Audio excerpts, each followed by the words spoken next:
रोज का वचन। रोज के वचन में आपका स्वागत है। दिन 316। फिर यहोवा का यह वचन मेरे पास पहुंचा, हे मनुष्य के संतान, उस देश से कह, तू ऐसा देश है जो शुद्ध नहीं हुआ, और जलजलाहट के दिन में तुझ पर वर्षा नहीं हुई। तेरे भविष्यवक्ताओं ने तुझ में राजद्रोह की गोष्ठी की। उन्होंने गरजने वाले सिंह की नाई आहेर पकड़ा और प्राणियों को खा डाला है। वे रखे हुए अनमोल धन को छीन लेते हैं और तुझ में बहुत स्त्रियों को विधवा कर दिया है। उसके याजकों ने मेरी व्यवस्था का अर्थ खींच खांच कर लगाया है और मेरी पवित्र वस्तुओं को अपवित्र किया है। उन्होंने पवित्र अपवित्र का कुछ भेद नहीं माना और न औरों को शुद्ध अशुद्ध का भेद सिखाया है, और वे मेरे विश्राम दिन के विषय में निश्चिंत रहते हैं, जिससे मैं उनके बीच अपवित्र ठहरता हूं। उसके प्रधान हुंडारों की नाई अहेर पकड़ते और अन्याय से लाभ उठाने के लिए हत्या करते हैं और प्राणघात करने को तत्पर रहते हैं, और उसके भविष्यवक्ता उनके लिए कई लेसाई करते हैं। उनका दर्शन पाना मिथ्या है। यहोवा के बिना कुछ कहे भी वे यह कहकर झूठी भावी बताते हैं कि प्रभु यहोवा यो कहता है। देश के साधारण लोग भी अंधेर करते और पराया धन छीनते हैं। वे दीन दरिद्र को पीसते और न्याय की चिंता छोड़कर परदेशी पर अंधेर करते हैं। और मैंने उनमें ऐसा मनुष्य ढूंढना चाहा जो बड़े को सुधारे और देश के निमित्त नाके में मेरे सामने ऐसा खड़ा हो कि मुझे उसको नाश न करना पड़े, परंतु ऐसा कोई न मिला। इस कारण मैंने उन पर अपना रोष भड़काया और अपनी जलजलाहट की आग से उन्हें भस्म कर दिया है। मैंने उनकी चाल उन्हीं के सिर पर लौटा दी है। परमेश्वर यहोवा की यही वाणी।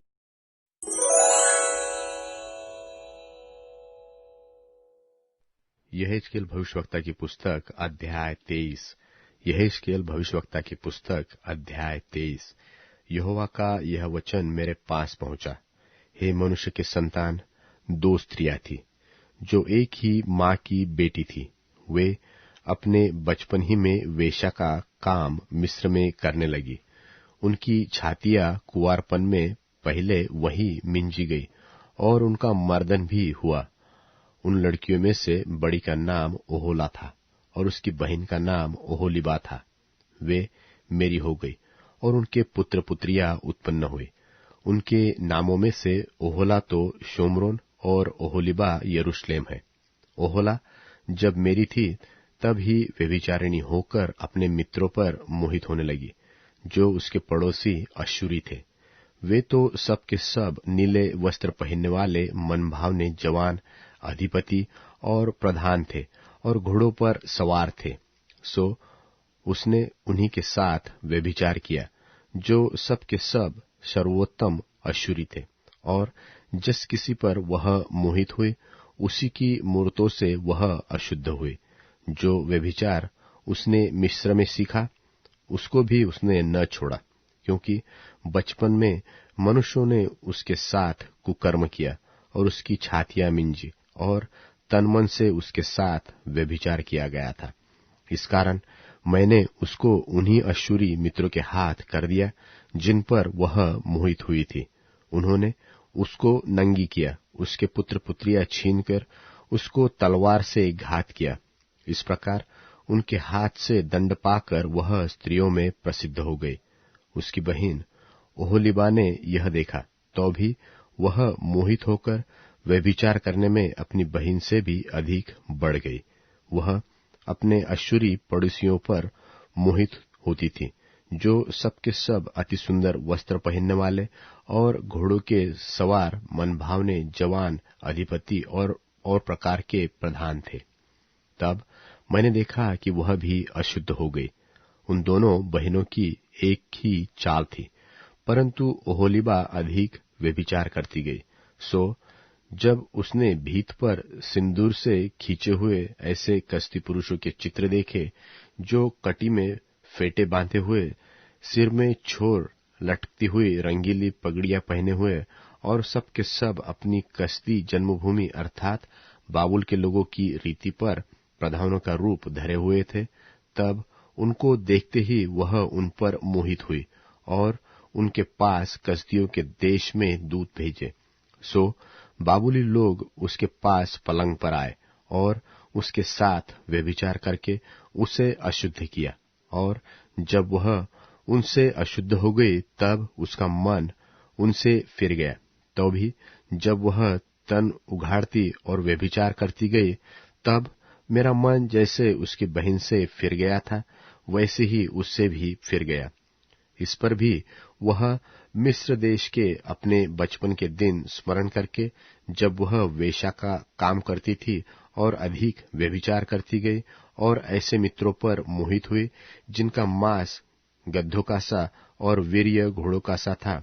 तू इस प्रकार से अपने बचपन के उस समय के महापाप का स्मरण करती है जब मिस्री लोग तेरी छातियां मींजते थे।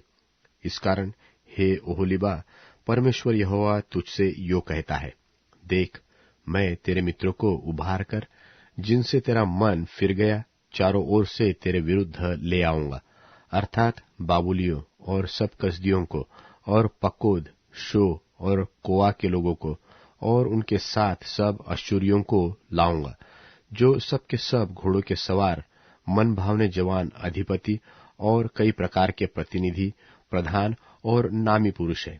वे लोग हथियार, रथ, छकड़े और देश देश के लोगों का दल लिए हुए तुझ पर चढ़ाई करेंगे और ढाल और फरी और टोप धारण किए हुए तेरे विरुद्ध चारों ओर पांति बांधेंगे, और मैं उन्हीं के हाथ न्याय का काम सौंपूंगा, और वे अपने अपने नियम के अनुसार तेरा न्याय करेंगे, और मैं तुझ पर जलूंगा, जिससे वे जलजलाहट के साथ तुझसे बर्ताव करेंगे। वे तेरी नाक और कान काट लेंगे, और तेरा जो भी बचा रहेगा वह तलवार से मारा जाएगा। वे तेरे पुत्र पुत्रियों को छीन ले जाएंगे, और तेरा जो भी बचा रहेगा वह आग से भस्म हो जाएगा। वे तेरे वस्त्र भी उतार कर तेरे सुंदर सुंदर गहने छीन ले जाएंगे। इस रीति से मैं तेरा महापाप और जो वेश्या का सा काम तूने मिस्र देश में सीखा था उसे भी तुझसे छुड़ाऊंगा, यहाँ तक कि तू अपनी आंख उनकी ओर न लगाएगी और न मिस्र देश को फिर स्मरण करेंगी, क्योंकि प्रभु यहोवा तुझसे यो कहता है, देख, मैं तुझे उनके हाथ सौंपूंगा जिनसे तू बैर रखती है और जिनसे तेरा मन फिर गया है, और वे तुझसे बैर के साथ बर्ताव करेंगे और तेरी सारी कमाई को उठा लेंगे और तुझे नंगा करके छोड़ देंगे, और तेरे तन के उघाड़े जाने से तेरा व्यभिचार और महापाप प्रकट हो जाएगा। ये काम तुझसे इस कारण किए जाएंगे क्योंकि तू अन्य जातियों के पीछे व्यभिचारिणी की नाई हो गई और उनकी मूर्तें पूजकर अशुद्ध हो गई है। तू अपनी बहन की लीक पर चली है, इस कारण मैं तेरे हाथ में उसका सा कटोरा दूंगा। प्रभु यहोवा यो कहता है, अपनी बहन के कटोरे से तुझे पीना पड़ेगा जो गहरा और चौड़ा है। तू हंसी और ठट्टों में उड़ाई जाएगी, क्योंकि उस कटोरे में बहुत कुछ समाता है। तू मतवालेपन और दुख से छक जाएगी। तू अपनी बहन शोमरोन के कटोरे को अर्थात विस्मय और उजाड़ को पीकर छक जाएगी। उसमें से तू गार गार कर पिएगी और उसके ठीकरियों को भी चबाएगी और अपनी छातियां घायल करेगी, क्योंकि मैंने ऐसा कहा है। प्रभु यहोवा की यही वाणी है, तूने जो मुझे भुला दिया है और अपना मुंह मुझसे ऐसा फेर लिया है, इसलिए तू आप ही अपने महापाप और व्यभिचार का भार उठा। परमेश्वर यहोवा का यही वचन है। यहोवा ने मुझसे कहा, हे मनुष्य के संतान, क्या तू ओहोला और ओहोलीबा का न्याय करेगा? तो फिर उनके घिनौने काम उन्हें जता दे, क्योंकि उन्होंने व्यभिचार किया है और उनके हाथों में खून लगा है। उन्होंने अपनी मूर्तों के साथ व्यभिचार किया और अपने लड़के बाले जो मुझसे उत्पन्न हुए थे उनको मूर्तों के आगे भस्म होने के लिए चढ़ाया। फिर उन्होंने मुझसे ऐसा बर्ताव किया कि उसी के साथ मेरे पवित्र स्थान को भी अशुद्ध किया और मेरे विश्राम दिन को अपवित्र किया है। वे अपने लड़के बाले अपनी मूर्तों के सामने बलि चढ़ाकर उसी दिन मेरा पवित्र स्थान अपवित्र करने को उसमें घुसी। देख, उन्होंने इस भांति का काम मेरे भवन के भीतर किया है, और उन्होंने दूर से पुरुषों को बुलवा भेजा, और वे चले भी आए। उनके लिए तू नहा धो, आंखों में अंजन लगा, गहने पहनकर सुंदर पलंग पर बैठी रही, और तेरे सामने एक मेज बिछी हुई थी जिस पर तूने मेरा धूप और मेरा तेल रखा था। तब उसके साथ निश्चिंत लोगों की भीड़ का कोलाहल सुन पड़ा, और उन साधारण लोगों के पास जंगल से बुलाए हुए पियक्कड़ लोग भी थे। उन्होंने उन दोनों बहनों के हाथों में चूड़ियां पहनाई और उनके सिरों पर शोभायमान मुकुट रखे। तब जो व्यभिचार करते करते बुढ़िया हो गई थी, उनके विषय मैं बोल उठा, अब तो वे उसी के साथ व्यभिचार करेंगे, क्योंकि वे उसके पास ऐसे गए जैसे लोग वेश्या के पास जाते हैं। वैसे ही वे ओहोला और ओहोलीबा नाम महापापिनी स्त्रियों के पास गए। सो धर्मी लोग व्यभिचारिणियों और हत्यारों के योग्य उनका न्याय करे, क्योंकि वे व्यभिचारिणी हैं और उनके हाथों में खून लगा है। इस कारण परमेश्वर यहोवा यो कहता है, मैं एक भीड़ से उन पर चढ़ाई करके उन्हें ऐसा करूंगा कि वे मारी मारी फिरेंगी और लूटी जाएगी, और उस भीड़ के लोग उनको पत्थरवाह करके उन्हें अपनी तलवार से काट डालेंगे। तब वे उनके पुत्र पुत्रियों को घात करके उनके घर भी आग लगाकर फूंक देंगे। इस प्रकार मैं महापाप को देश में से दूर करूंगा, और सब स्त्रियां शिक्षा पाकर तुम्हारा सा महापाप करने से बची रहेंगी। तुम्हारा महापाप तुम्हारे ही सिर पर पड़ेगा, और तुम निश्चय अपनी मूर्तों की पूजा के पापों का भार उठाओगे, और तब तुम जान लोगे कि मैं परमेश्वर यहोवा हूं।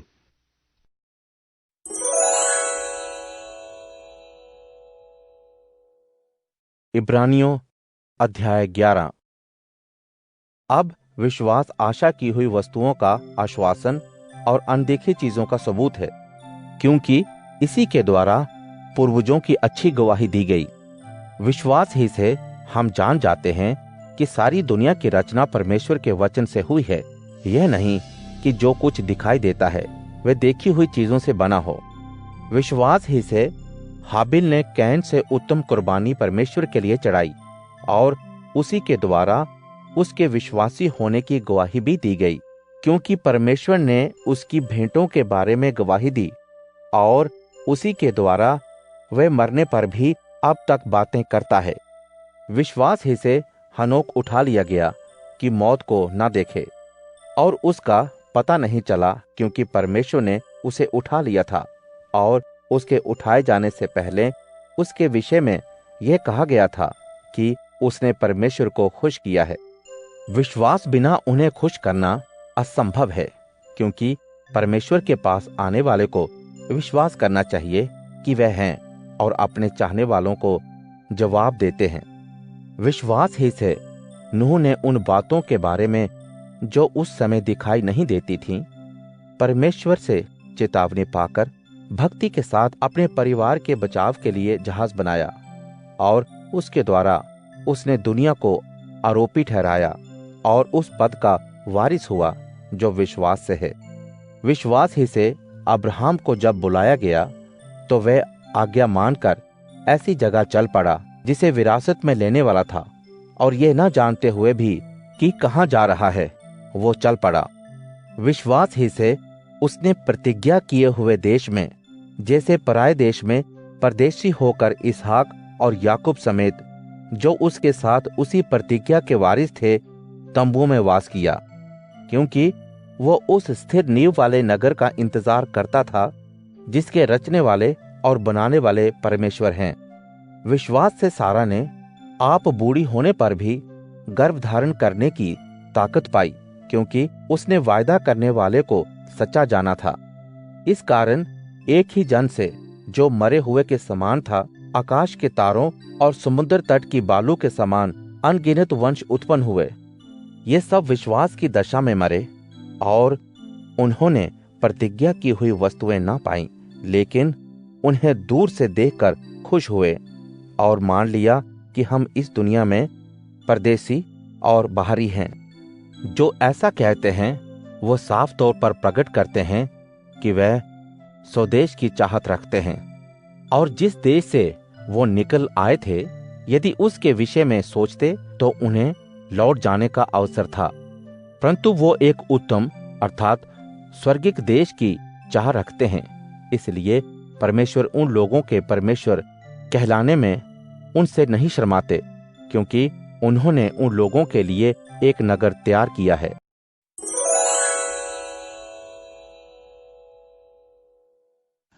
वर्षा ऋतु में पानी का लगातार बरसना और झगड़ालू पत्नी दोनों कष्टदायक हैं।